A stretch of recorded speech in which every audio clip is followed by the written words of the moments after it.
Hello, I'm Fisi, And I'm Ycoms.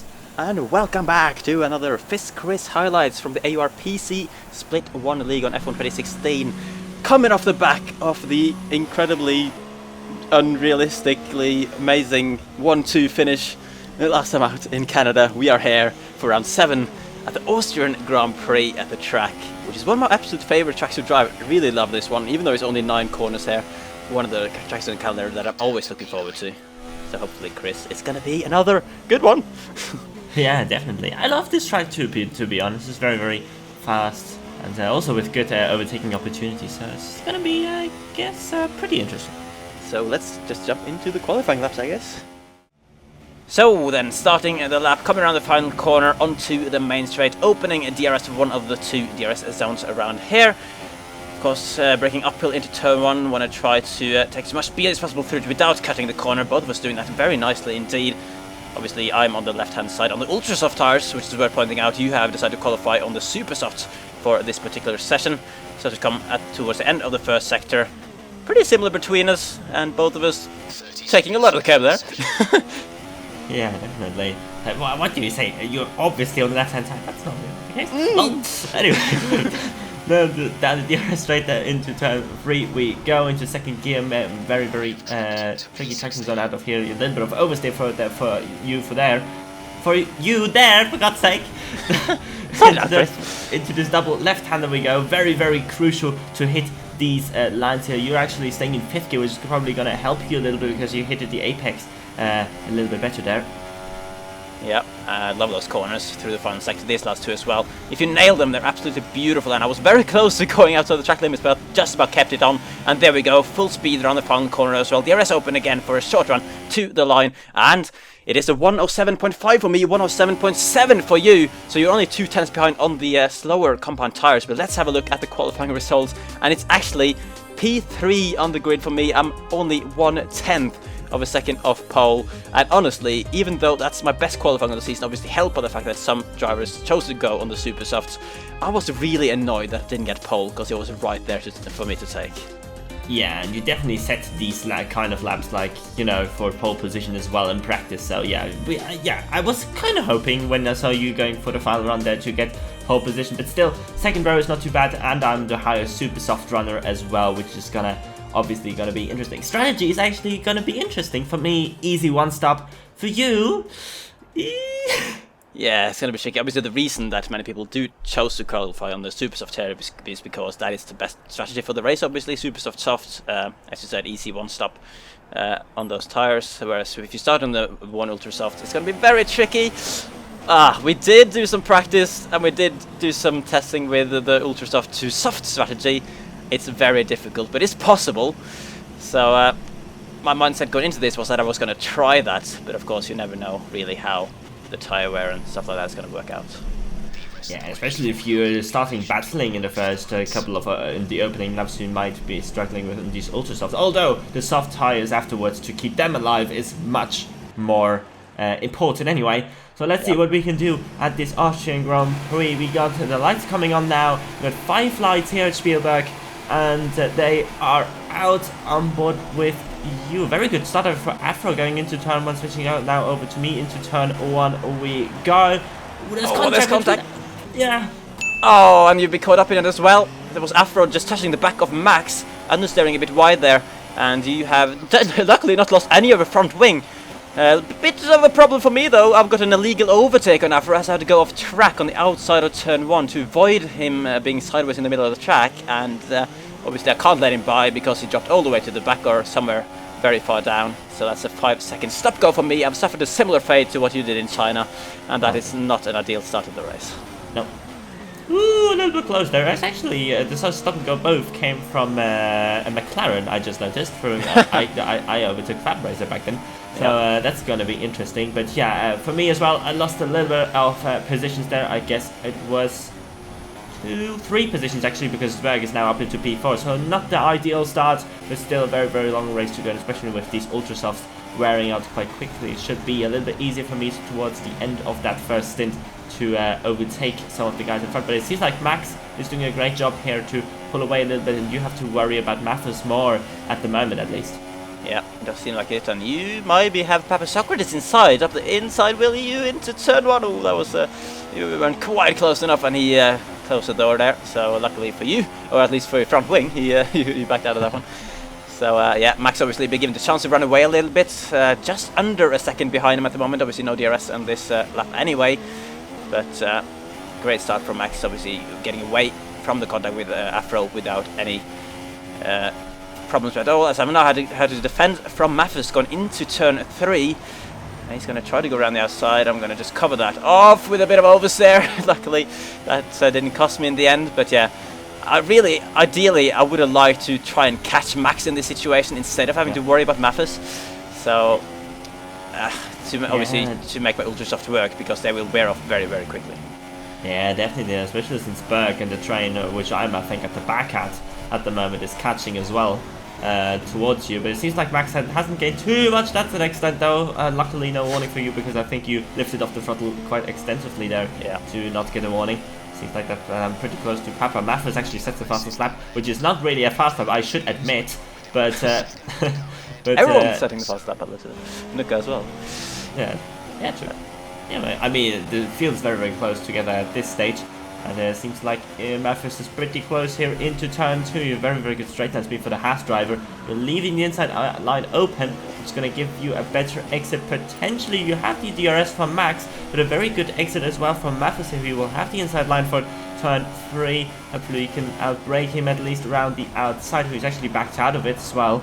So, was a little bit deep there for you again, and again oversteer. You seem to have oversteer in that corner all the time. Struggling a bit with the Ultrasoft at the moment, and yeah, both through turn 2 and 3, I didn't really mean to leave as much room on the inside as I did. Both of them are kind of locked up and went a bit deep, so yeah, at least I'm still ahead of Mathis, but not making any inroads on Max. And now definitely everyone's setting the fast lap. Oh, there's a contact ahead of you, and luckily it's ghosted. Kelon spinning right round after contact with I couldn't even see, who was that? It was Berg. Okay. And I'm still side by side with Mathis. And Berg is right behind. And again, I've locked up massively the inside into turn 2. Which means that Mathis has the position for the time being. Berg as well on my right side. So I can't move over to grab the slipstream either. Coming down into turn 3. Downhill braking zone now. I'm gaining obviously a bit of pace with the DRS though. And I'm going to try to brake around the outside of Mathis now. Got slightly ahead on the exit. Of course, this will give me the inside line through the fast turn 5. And if I can hit the apex nicely, that should be still a P2. But man, I'm having to work for this. Yeah, and I'm very surprised that Max hasn't pulled the gap like for these things, because this battle is absolutely mental. That's a warning though for, you know, corner cutting. It's very easy to get some warnings here and there on this track, as it's very, very, you know... have to be very precise, yeah. Yeah, exactly. And it seems like though I caught this train here of you as well, but I don't have anywhere to go really, as Mathis and Berger are already going side by side into turn 1. Ooh, that's Nuka closing up. I'm going up the inside there on Mathis. There's a little bit of contact. It's gonna lose me a little bit of exit speed, but Nuka is too far behind from me at the moment. And yeah, my target is of course now getting past Mathis as quickly as possible. Better exit there for me as well. It seems like Berg is attacking you as well for the net lead actually of the race, because Max is actually pitted and Berg is going up the inside. Or is he? I think he's got that move done for now at least, but now of course now the switch over plan has already been, you know, these Ultrasofts will be nowhere near as competitive as these Supersofts. Yeah, this is a point where the Supersoft runners will be faster, as I've been forced onto the curb by Mathis, and you've been forced nailed onto the grass by Nuka. Both of us being absolutely thrown on each side of the track there. Not a good corner for Team Manor through turn 2 on lap 6. I think both of us were a little bit annoyed when that happened, and that has dropped me down to P4 behind Nuka, so he has gone straight past Mathis as well, just showing how good the Supersoft tires are at the moment. And Nick B as well on the Supersoft, coming out of nowhere into turn 5, and I just don't have the grip to hold it around the outside. And now you're right behind me, and getting very close. Oh my word, and you've nearly lost it as you touched the back of my car. I had planned to let you through on the next straight actually, but would have liked to get out of the corner first. Yeah, I was a little bit, I don't know why I was irritated, but I was irritated because, I don't know, you said I was going to let you through after the corner, but the corner was still not finished. I'm not sure why I did that. It was just a little bit of a, you know, stupid move, but I now have ramp on the soft tires up my inside even. So really not a good lap here for me. It's losing about, I don't know how many positions it was, at least 3. So it's not really good, and for you as well. In P4 lost a huge amount of time, and I think this is the lap where you're going to pit anyway, I guess. I'm definitely planning to pit on this lap because my red tires especially are absolutely, absolutely worn. And Safsa as well coming up on the super softs behind me. I'm just getting mugged left, right and centre from the super soft runners here. And this is kind of what I have to deal with when I'm on this strategy, to be honest. Annoyingly, these guys came out all the way outside of the top 10, yeah, strategy-wise, obviously you are well.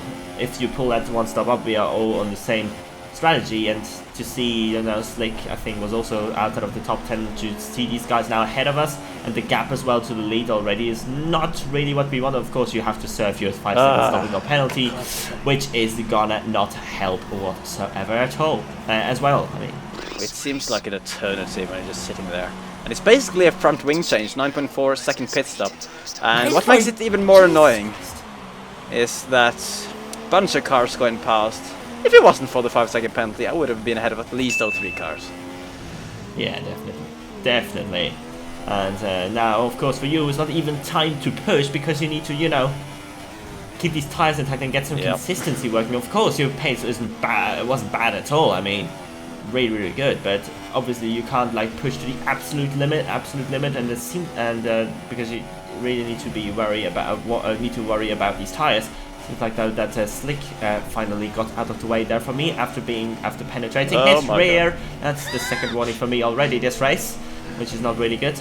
Interesting line, I must say. So you gotta be careful now for the rest of the race, really, to not pick up a 3 second penalty, which certainly doesn't make the pressure any less on you when you're trying to close the gap on the guys that you really should have been with based on your pace, both in practice and qualifying.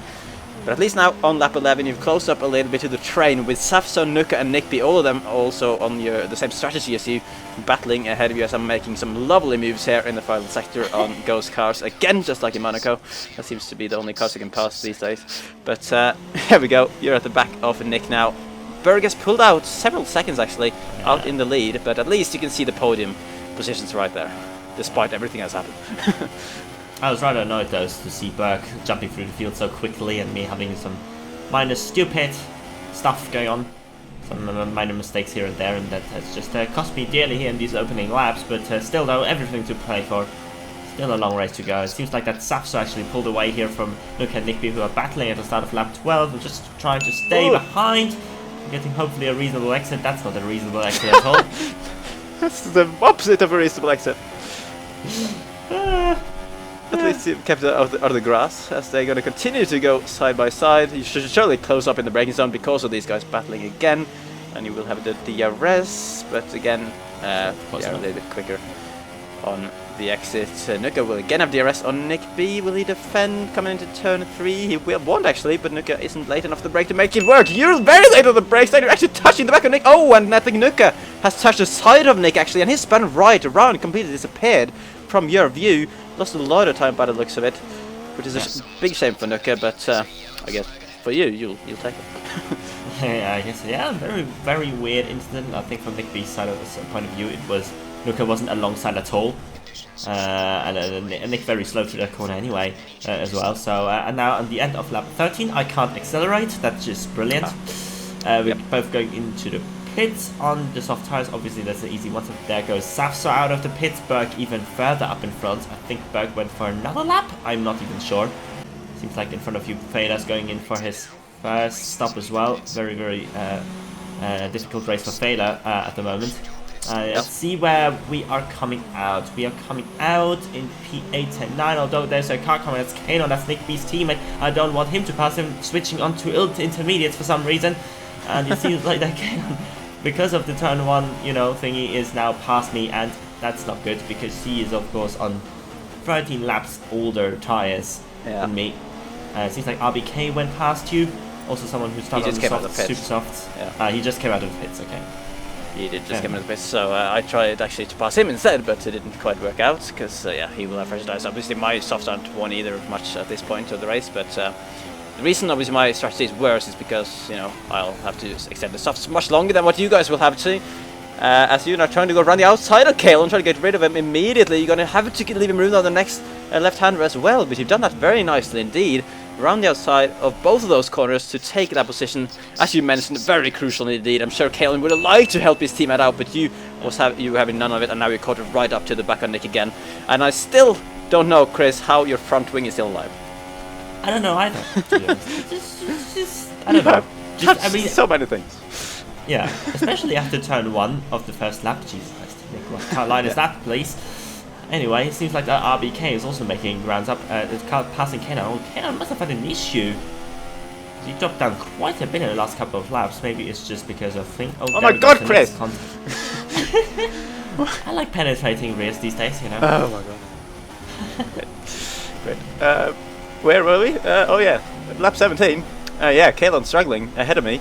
So that's not going to help me though, because yeah, he's definitely going slower than me, because is he on the tires he started on? I can't quite remember. Either way, it's going to move to the inside here. Is he going to pit? I thought he was going to pit there actually, so I just went for the outside line, but actually he wasn't going to pit.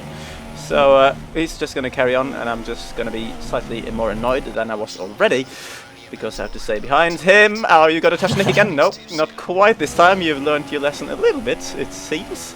Up to Rich Mix for this long stretch. Nick be actually catching up to Mathis, so he's on the same, kind of the same strategy of me at the moment, although he did pit earlier than me, so you'd expect maybe that he'll have to pit again, go for a 2-stop, because that is the usual strategy for Ultrasoft starters, really, is to go for a 2-stop, but you know, us two with our crazy tyre wear, or lack thereof, we managed to work out that it's still possible to go to the end for me. But Nick B making that move, and now of course, if you want to keep up with Nick B on your strategy, you're going to have to make the move on Mathis quickly as well.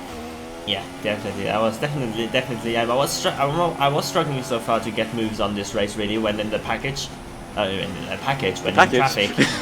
I don't even know. I went in the pack, just in the pack.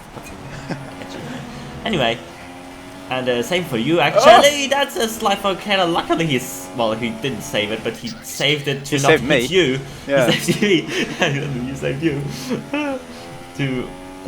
Luckily not spin into you, and that's a position for you as well. P12, but of course we will still, you know, all these Ultrasoft runners still need to pit for a second time, so it's definitely going to be interesting to see how that works out, as I'm now right at the back of Mathis, but I'm not gaining anything on the straights. I don't know why that is. Must have had some ridiculously low downforce for the Haas driver. Having a look at the inside there, but deciding against it to hopefully get a good exit. That did not work out whatsoever. Always when you say you want to get a good exit, it doesn't quite work out, it would seem. So on lap 20 you're still behind Mathis, and Nick B has gotten past Chicane, and what is Safso doing there? Yeah, retired, his car is done. Safso's out of the race. Oh, that's unfortunate. He was running a net second, catching Berg actually, I think it was even. So Safso, very, very good race from him so far, as that's another interesting move there by me. You're a bit too impatient in that corner, I think. yeah. Probably I was even more annoyed because I just knew that Mathis was horrendously slow through corners, but a rocket on the straights, as you can see possibly here. Oh. And at this point, I'm like, hello, slow down, go and lean mixture, thank you. I don't know. I think. Oh my goodness! I think it comes quite clearly across in our driving. At least you're driving at the moment that, you know, the race hasn't gone too as well as we would have liked so far. You know, you've been caught up in a lot of things. I've had my stop-go and stuff as well. So I think both of us at this point in the race were driving around a little bit annoyed, and maybe that's not quite ideal for the battles and the pace. No, definitely not. But now I'm actually dive bombing Mathis up the inside. I'm leaving him the base on the outside, but he saw me coming. He had, well, if he had turned in, that would have been race over pretty much. But I don't know if I really had to go for that move, but I felt at that point I had to, because of the slipstream he had from Chicane as well, and that move hopefully on Chicane without he not having DRS and slipstream should be pretty easy up the inside, leaving a little bit of room on the exit there, but that is up into P6, and you can see Nick B is already like 4 seconds up the road, so yeah, rip. That just shows how much time you've lost, but at least you made that move on Mathis in the end, even though you have to be a little bit forceful. But at least you made it work with no dramas, as that was a car in the pits. Was that RBK in the pits? No, that was Afro in the pits. Afro in the He's pits. on a 2-stop. Okay. That makes sense. 2-stop, yeah. Of course. makes more sense. So Afro's going to be in the pits, so one of the guys starting on the Ultrasofts who will indeed go for a 2-stop. A few other cars in the pits as well, so I'm going to gain a few positions here actually. Up to P7 by the looks of it at the moment. Still trying to, yeah, at least somewhere in the top 10 obviously. I wasn't quite sure where I was going to filter out in the field after pit stops because of my penalty. So at least I was relieved to see me in the top 10. Even, you know, I don't know how long it will last, but hopefully it will last until the end of this. Yeah, definitely. I hope so for you at least.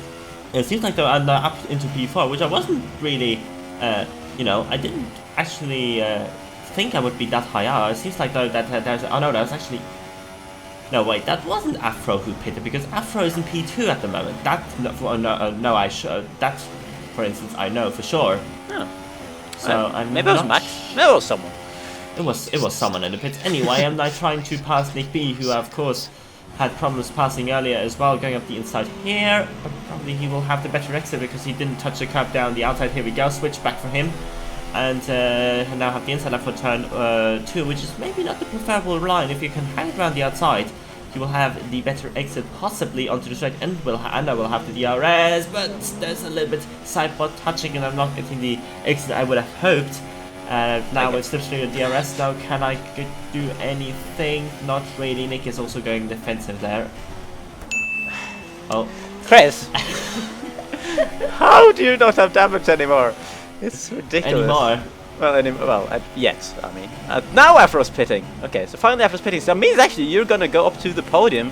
So this is the legitimate battle. Despite everything that's happened, you are in a legitimate battle with Nick B, the championship leader. For P2 in the race. Yeah, at this point really it was out of question that Berg, if he doesn't make any major mistakes, Berg will win this race. So I thought like, yeah, let's throw everything at Nick that I have. Also have to be very actually of RBK, who's like was sitting behind me for quite a few laps actually, just waiting for his opportunity maybe to potential, you know, incident between Nick and now outbraking Nick around the outside into turn 3. I'm not sure if that's gonna work. I probably will have a good exit, but Nick also with a very, very good exit. Side by side, still he's ahead. Technically, I thought I would still stick my nose here up the inside. Ah! I was nearly losing it. Nearly. Getting closer to crashing, you know. Yeah, yeah. If you hadn't been close enough already. But yeah, this is well. First of all, it shows your pace really. The fact that you were able to close up to Nick B when you had that 4-second gap. But of course, Nick B is not going to make it easy for you at all. We know he's a very, very good driver, and he's really defending well at the moment. Although you will have a great DRS run on the main straight, going on to lap 27 up the inside. Can you get it stopped on the brakes though? Just about staying on the track as well. Bit of curb maybe won't help your exit. Nick B will of course have the slipstream as well, going up to turn 2 now. So you will go defensive into the corner. Let's see if you can make this one stick on the apex. Nice corner for you there, but Nick B might want to try for the cutback, but you're going to move nicely over to the right immediately just to cover him off. Chris, can you hold on to this one? No. No? It seems like I can't, because he's now around the outside again into turn. This is actually pretty much the opposite what happened last lap. It seems like I didn't have the best exit now. Nick B still up the inside here. He's actually banging wheels a little bit. I have to go around the outside into this corner, and did that move once again on the Ferrari, but that was on much older tires. But it seems like I'm ahead once again, but only just about. Is Nick having a go at the inside of turn 8 and 9? Surely not. He's still going for it though. I'm leaving the space up the inside. I have to leave space here on the inside as well, and this is it's not often you see people go side by side there. Yeah, not sure how we managed that without crashing. There's that RBK up the inside as well. I'm going a little bit deep there as well. Oh, you're gonna lose 2 positions. This is not how this was meant to go. Although somehow now your straight line speed has decided to be good all of a sudden, up to Rich Mix obviously. But yeah, I guess you've pinned that every time so far anyway. So you're gonna be actually ahead going into turn 2, braking a lot later as well, around the outside of Nick. And at this, well, at turn 1 it looked like you were going to drop to P4, but somehow you actually made a move in both of them to take P2. And got the DRS as well, which is means that Nick doesn't get any chance to re-overtake me here on that particular start. But now, focusing on to you, you've been a little bit left behind here. Seems like that some guys now, you have to worry about some guys now on fresh super softs behind. Ram, of course, a one-stopper, started on fresh softs, and as well Afro, who's on a two-stopper. But you don't have the DRS, so Ram is probably going to take that position pretty easily. He's still leaving up the room on the inside there. But yeah, for you, it's going to be very, very hard to defend here from Afro. Having a look on the outside. And that should be the move down for Afro here as well, with the, of course, way better grip at this point. I mean, your tires are 23 laps already, and still 6 to go. 53% on the rear there. For That's me, okay, actually. So yeah, I was quite pleased with my tyre wear, but obviously still, despite that, defending from people on fresh super softs will not be easy at all. As I thought it was Fugitara actually having a problem up ahead of me, so he's dropped behind. Oh my word! Okay, that would have been a spectacular way to go, Chris, after all that's gone on. But he managed to save it. Very good save, I must say, and nothing else happened really. Lap 36, now 1 sector to go. You weren't quite able to catch up to Berg. His gap was just too big. Yeah, I think it was about, I don't know, 7-8 seconds or something, so yeah, didn't really expect anything. RBK was actually pretty close behind me. Nick seems to have gone for some reason, I'm not sure what happened there, but I've got a crossed line in P2, which is, considering what that I've been also pretty lucky with my front wing, really is really satisfying. And as well for you, with the stop and go, with all the battling in the first stint, you're still gonna come home in P7, so still, again, some decent points for the FisChris High squad. Good points, but again, another case, you know, the complete opposite of Canada, I guess. We got absolutely the maximum we could there, whereas this, I think we both felt that we could have done better. Considering how much things you had going on, you probably felt that you could have been with Berg to fight for that win. Whereas obviously, if I didn't have my 5 seconds, I would have been actually looking at just the times of people. I might have been nice penalty. Yeah, exactly. For RBK again, I could have been out just at the podium even maybe. But yeah, 2nd and 7th, still good points, I guess. And look at that championship. Nick didn't score any points. I think he lost it somewhere, and then he had to pit again, and then something else happened. I'm not too sure anymore. It seems like, though, that for some reason, Berg came out of nowhere to win this race and take the lead of the championship, and it's like 2 points between the 3 of us. So that's interesting. Crazy at the front, yeah. 2 points between Berg, you, and Nick. I've moved up to P6, obviously Fabrazer wasn't here today, so my 6 points gets me up to 6th place, which I guess is reasonable.